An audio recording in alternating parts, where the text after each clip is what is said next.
In today's video, I'm going to show you how to draw an arrow in Gimp step by step, even if you're a complete beginner.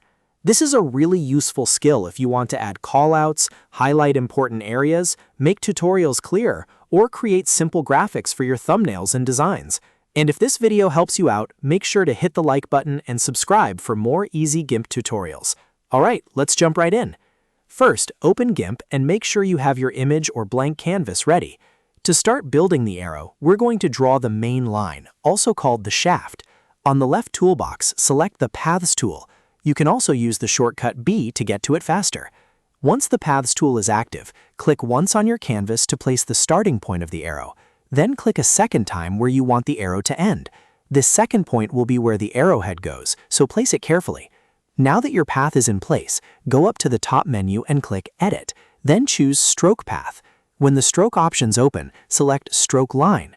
Set your line thickness to the size you want, for example 6 pixels, and then click Stroke to draw the main line.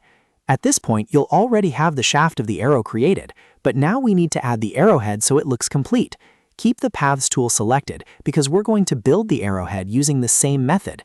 Click precisely on the ending point you created earlier because this is where the arrowhead needs to connect. Then click back and out to one side to create the first wing of the arrowhead. Try to make the angle look natural and balanced with the line. Once that point is set, press Enter to finish that segment. Next, go back to Edit, then Stroke Path again.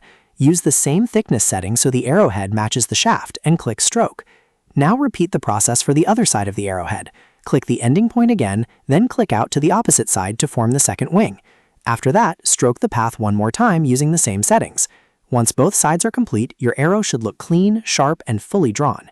If the arrow looks too thin or too thick, you can always undo and repeat the stroke with a different line size until it matches the style you want. You can also adjust the angle of the arrowhead wings if you want a more dramatic or more subtle look. This method gives you a simple and flexible way to draw arrows in Gimp without needing any extra plugins or advanced tools. It's perfect for annotations, diagrams, tutorials, and any design where you want to point attention to something specific. And that's how you draw an arrow in Gimp using the Paths tool and the Stroke Path option. If this tutorial helped, please give it a like, subscribe for more Gimp tips, and let me know in the comments what software tutorial you want to see next. Thanks for watching, and I'll see you in the next one.